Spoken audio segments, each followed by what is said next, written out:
Paul, new contract again with us at Winmau. You joined us in 2014. Let's just ask you, how have you seen the industry change since you joined here at Winmau? Dartboard technology for one. I think Winmau being the market leader in dartboard development, I've seen how things have changed there.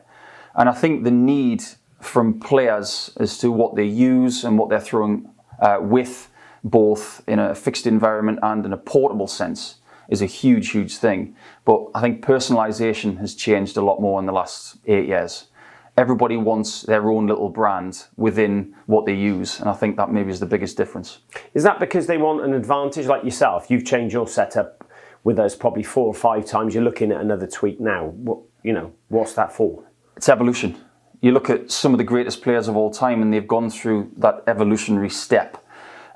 Some maybe to a degree that others won't do. But with me, every change was made for a reason because of something that's happened, whether it's injury, whether it's a certain style that I wanted to try and use to get better. And the help that I've had from everybody here has enabled me to do that. And you have been injured. Talk us through the recovery and what the actual injury there was. Well, right shoulder during 2020, playing in what was the live league from home during the pandemic. I played so much that it got to the stage that there was so much pain in my shoulder that the bone needed to be shaved down.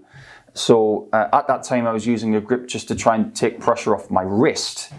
Throughout the course of 2018 and 2019, I was throwing with pain and tendonitis in this part. So I was changing the grip so much that I got a bit lost with my game. Now that everything is fine after a period of being away from playing competitively, what I want to do is get back to where I was at the very start. I want the grip to be natural, I want my stance to be how it was, and throw the way that I used to throw. So are you back practicing hard like you were before? What I want to do in my 40s, because I'm not ashamed to say I'm in my mid-40s now, I want to practice the right amount for me, not too much, but enough for the challenges that I'm going to give myself.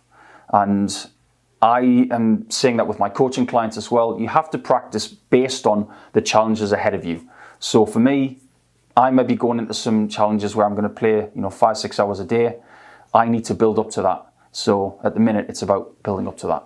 And are you going to make a comeback for the Q School and back into the tour? You're going to have a go at that in January? What I want to do is utilise the MODUS Super Series, what's a fantastic project, to get me match fit.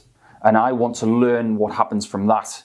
As far as Q School is concerned, January 23, that is the plan. And then moving forward, not everything at the same, not all eggs in one basket at the very start. I want to see where I am after my first week in the MODUS Super Series, and then we'll go for the next week after that, and then we will shoot forward for the next challenge. So do you still believe that when you find your A game and the A game comes back, do you still think that's world-class competitive? In my own head, yes. I think if I'm fit and as mentally ready as I am now, there's nothing I can't do. It's just a question of moulding those things together. If I could be the mental player that I am now with the talent that I had in 2010, 2011, that would be a world champion. It's just about trying to put those things together, and hopefully that will happen. Well, Paul, we're going to work very closely with you to see that on that journey. It's great to have you back with us, extending well over 10 years. Welcome back. Thank you very much. I can't say enough about Winmau over the last 8 years. To take our relationship past the 10-year mark is a real thrill for me, and I can't thank everybody enough for what they've done. Thanks, Paul.